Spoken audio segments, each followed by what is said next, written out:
하나님 아버지께서 성문과 교회를 허락하셔서 많은 성도님들의 눈물과 헌신으로 기도와 성령님의 은혜로 교회를 세우시고 하나님의 말씀과 감사와 찬양과 성도가 서로 교통하는 것을 하나님 아버지께 감사드리옵나이다. 12월 9일 경주 성문과 교회 설립 예배를 드리게 하심을 감사드리옵나이다. 오직 하나님 아버지께서 교회의 주인 되심과 하나님 아버지의 권능으로 말씀이 임하시고 성령님의 임재와 예수 그리스도의 피로서 우리의 죄가 정결케 되며 많은 영혼들이 제사함을 받고 영원한 생명으로 거듭나기를 간절히 기도드리옵나이다. 아멘. 예배에 오시는 모든 성도님들을 교통을 안전히 지켜주시고 성령님의 임재로 지혜와 총명을 부어주시고 하나님의 크신 사랑으로 기쁨과 평강이 넘치기를 간절히 기도하옵나이다. 아멘. 성도님들의 약한 데를 치료하여 주시며 저희들 겸손히 무릎을 엎드리며 이웃을 배려하며 진리를 사랑하는 아름다운 관계가 이루어지는 교회가 되게 하옵소서. 아멘. 교회 어린이들, 청소년들 믿음의 자녀로 성장하며 건강을 주시며 세상의 악한 것을 본받지 않고 예수님을 본받아 하나님 아버지께서 함께 하시기를 간절히 사모하게 하옵소서. 아멘. 이 모든 말씀을 하나님께 영광 올려드리며 예수님의 이름으로 감사 기도 올리옵나이다. 아멘. 누가복음 1장 46절에서 56절입니다.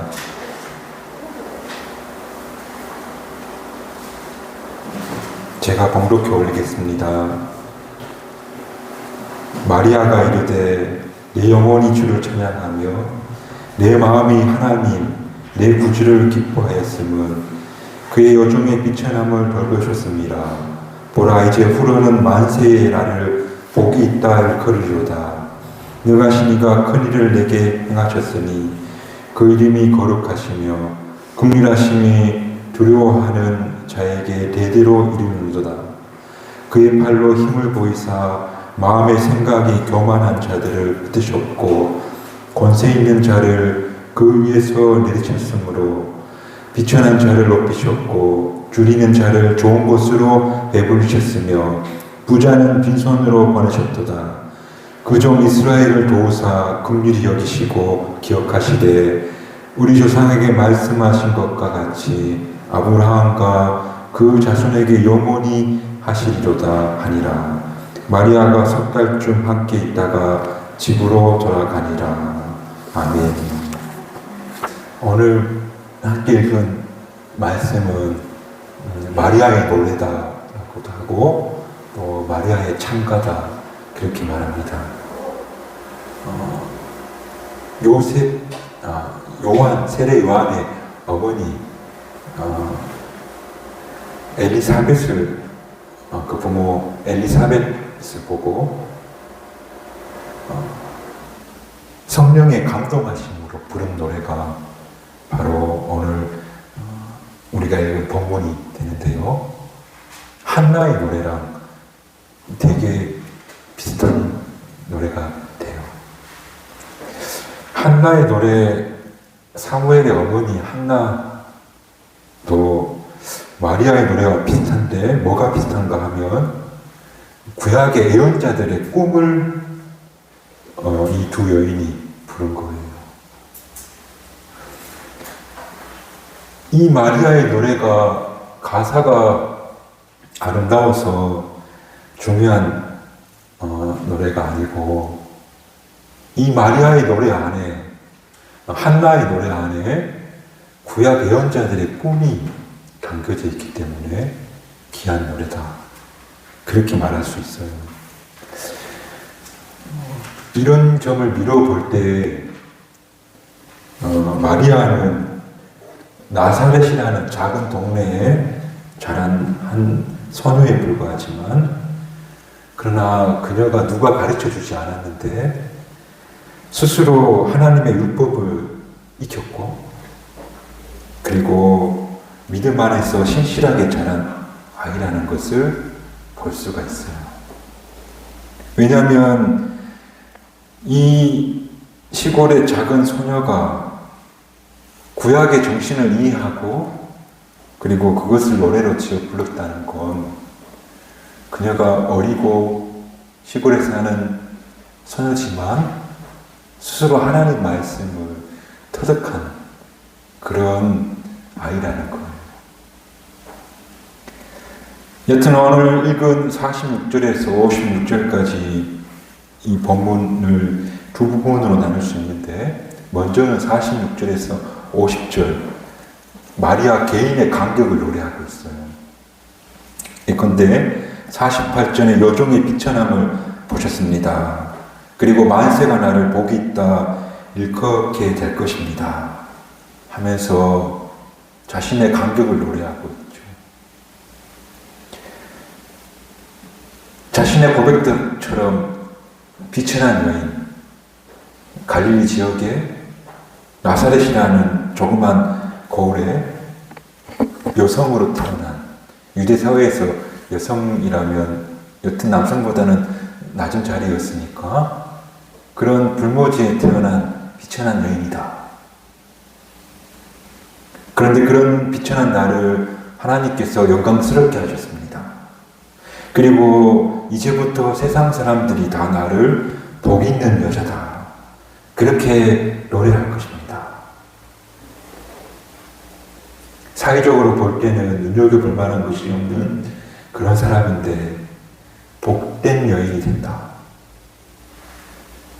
그 비결이 무엇인가 하면 바로 하나님께서 그 여인을 쓰시려고 하니까 그렇게 만세가 복된 사람이 되게 되었다고 고백하고 있다는 겁니다.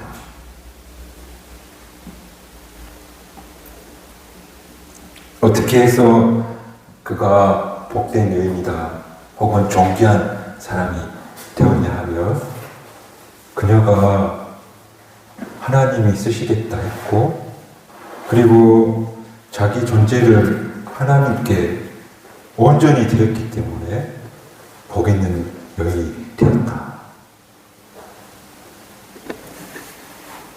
오늘 마리아가 정리하자면 인간적으로 볼 때는 보잘것없는 비천한 존재지만 하나님이 쓰신다고 하니까 존귀한 자가 되었다고 노래하고 있다는 사실을 오늘 우리가 주목해 보았으면 좋겠습니다. 성경은 그런 이야기들로 가득 차 있는데, 요셉도 종으로 팔리고 죄인으로 옥에 갇혔지만 하나님이 들어서 애굽의 총리가 되게 하셨고, 또 모세도 40년 동안 양치기로 살았지만 늙은 노인인 그를 하나님이 불렀더니 민족을 이끄는 영도자가 되었고, 기드원도 므낫세 지파에 두려움 많은 청년인데 하나님이 쓰셨더니 민족의 해방의 일꾼으로 쓰셨고, 양치기 다윗도 하나님이 쓰시니 위대한 왕이 되었다.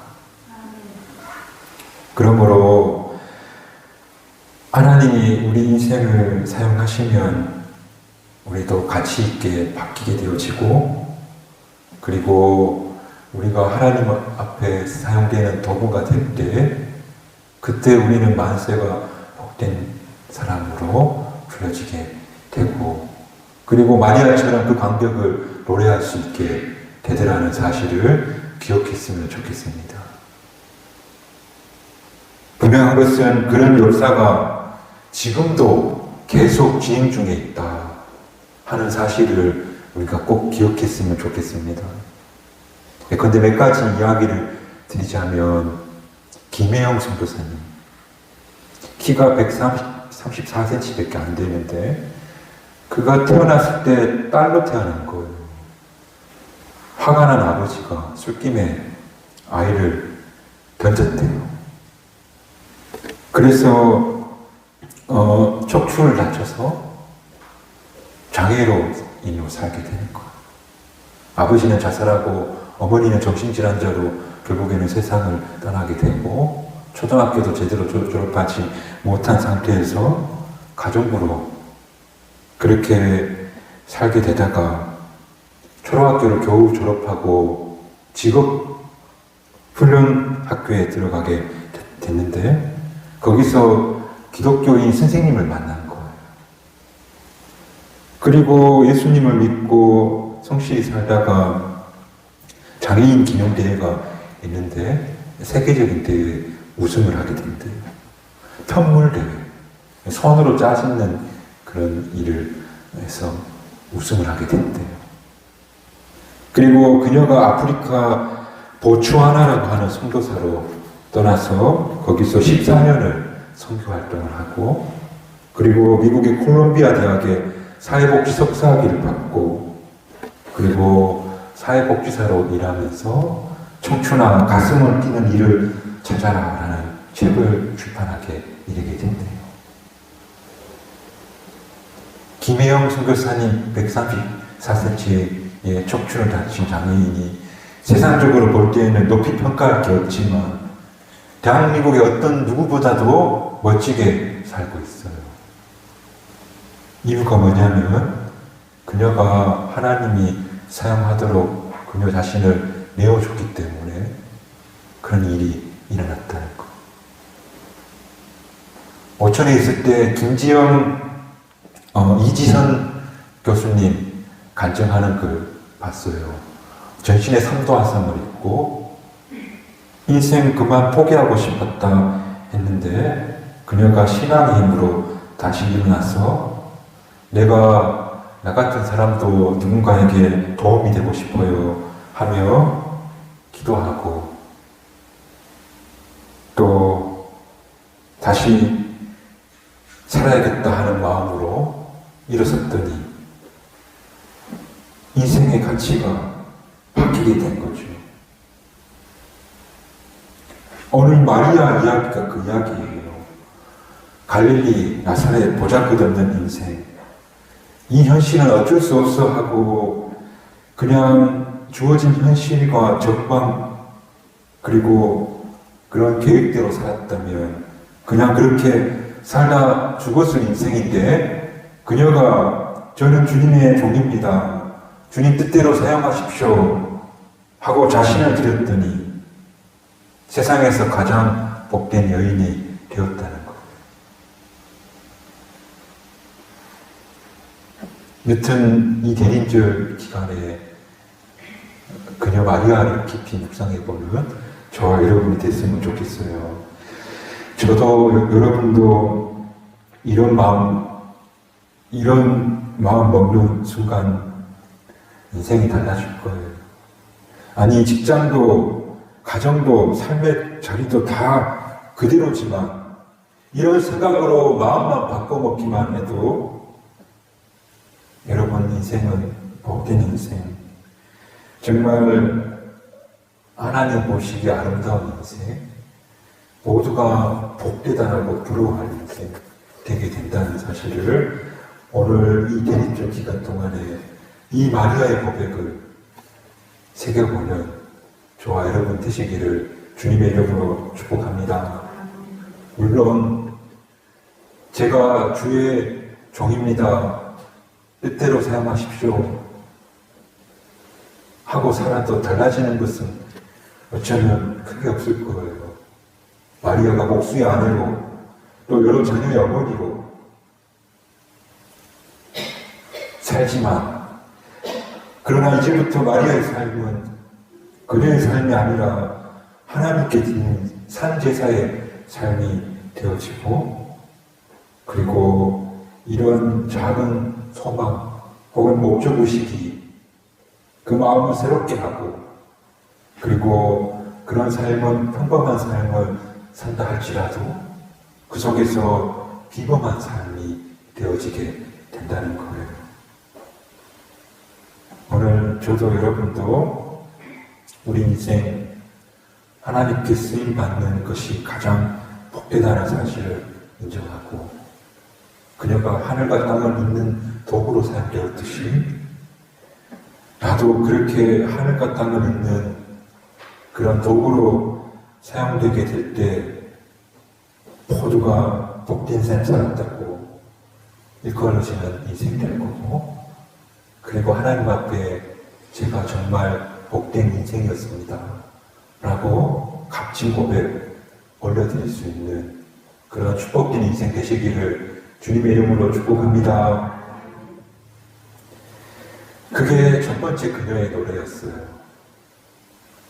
두 번째 노래는 51절에서 55절까지.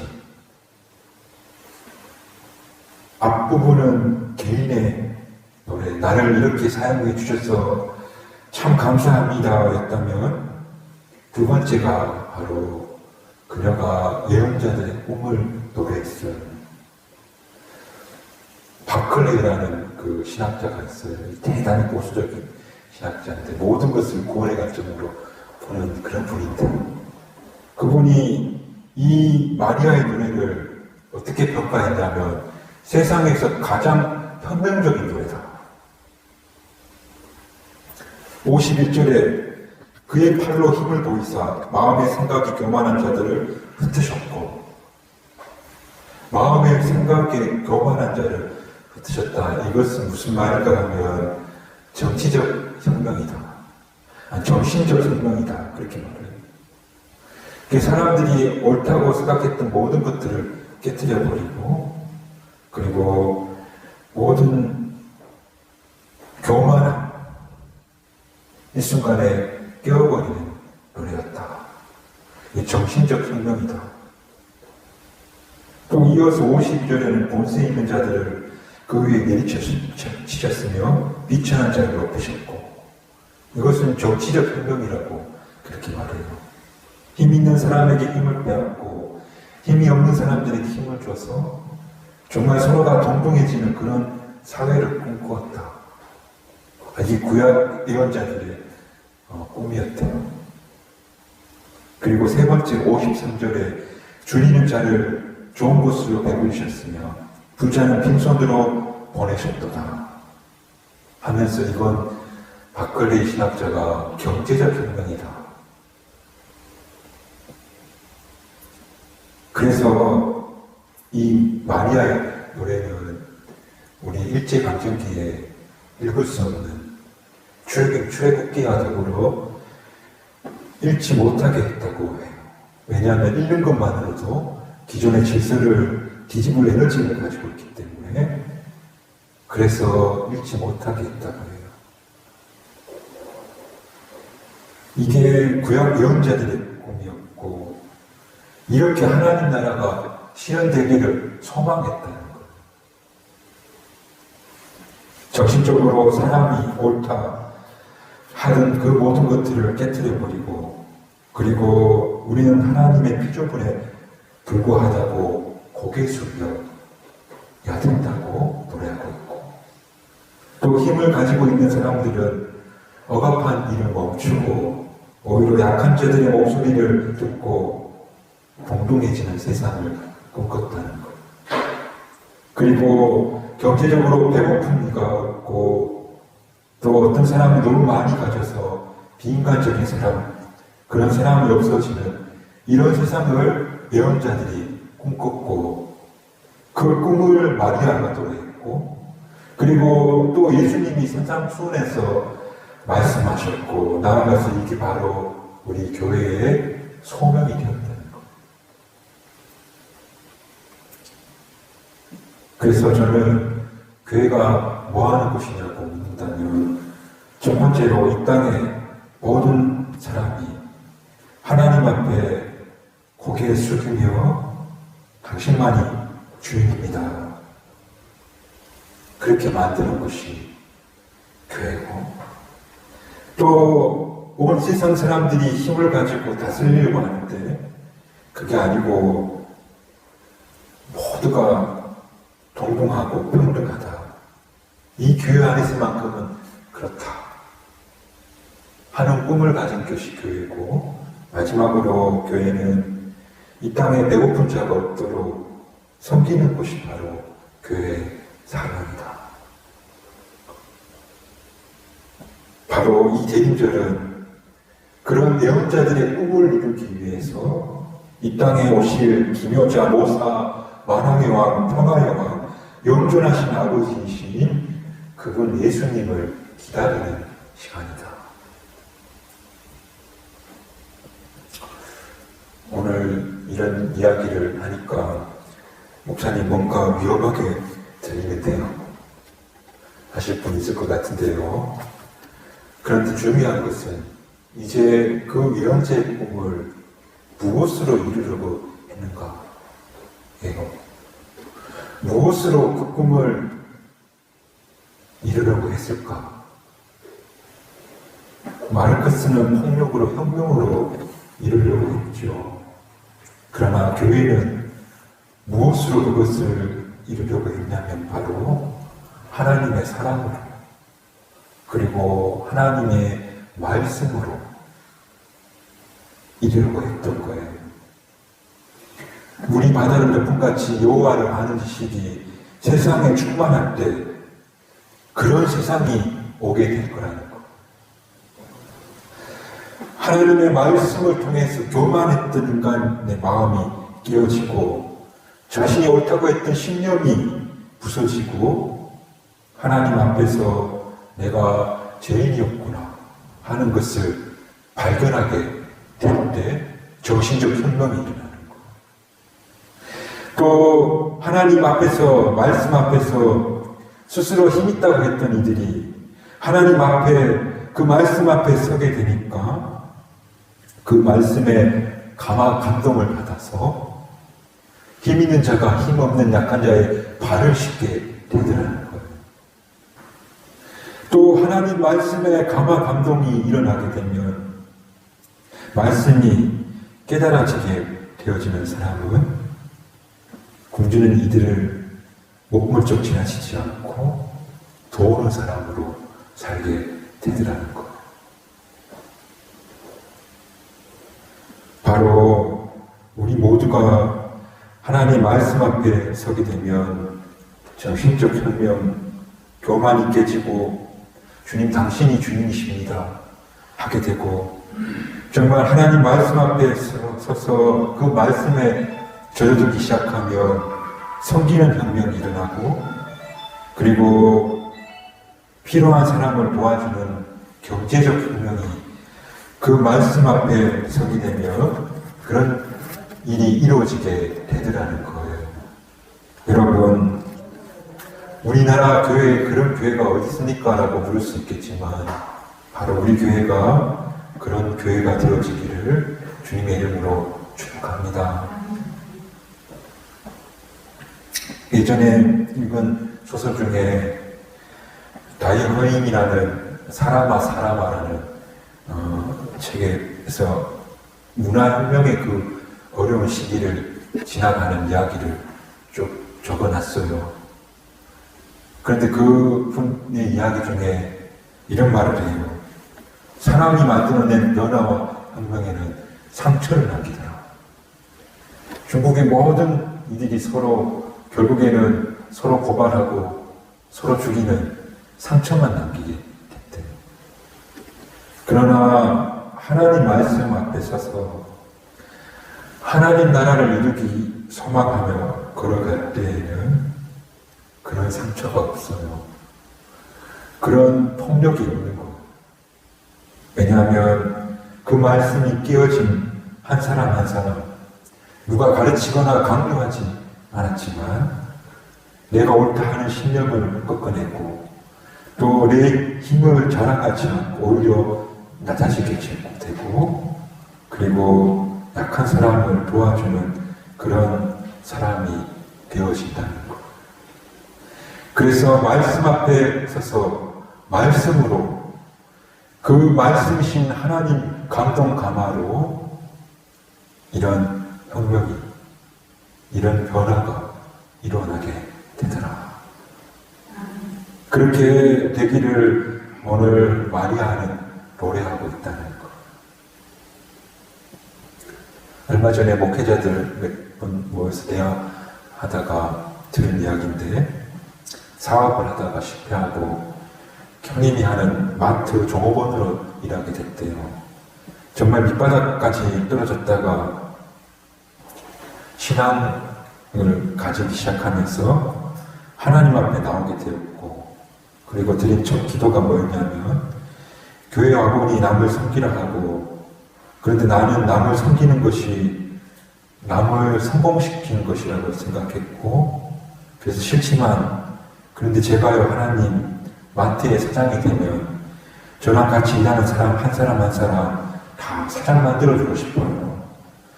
그렇게 제가 성공하는 인생 살고 싶어요 라고 처음 그렇게 하나님 앞에 기도를 드렸대요.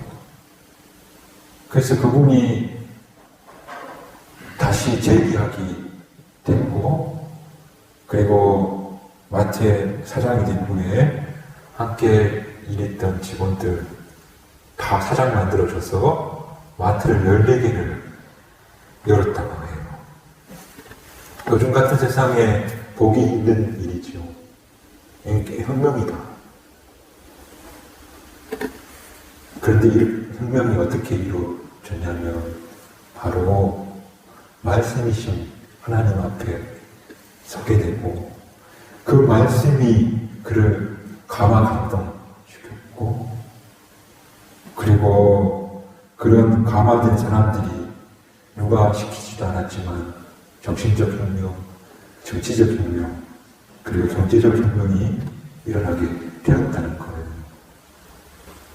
저와 여러분 삶 속에 규모도 다르고 다 케이스도 다르겠지만 이런 작은 혁명들, 이런 작은 변화들이 우리 삶 속에서 조금씩 일어날 수 있기를 주님의 이름으로 축복합니다. 그러기 위해서는 마리아와 같은 마음 품고 살았으면 좋겠습니다. 주의 일에 쓰임받는 것이 인생의 가장 복됩니다. 저는 주의 종입니다. 그렇게 사용해 주십시오 하는 마음으로 살았으면 좋겠습니다.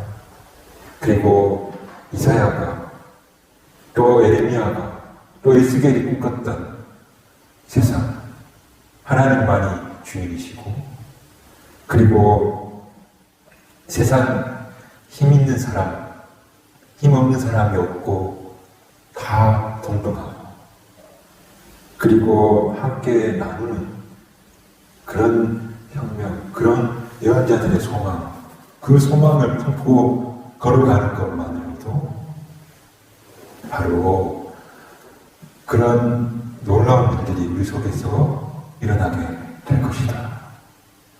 그리고 그 꿈을 이루기 위해서 오신 변마의 왕이신 예수님이 오시기를 기다리는 간절한 마음으로 이 절기를 보내고, 또 이런 꿈들을 키우는 그런 대림절 4주간의 시간이 되시기를 우리 주님의 이름으로 축복합니다. 기도하겠습니다.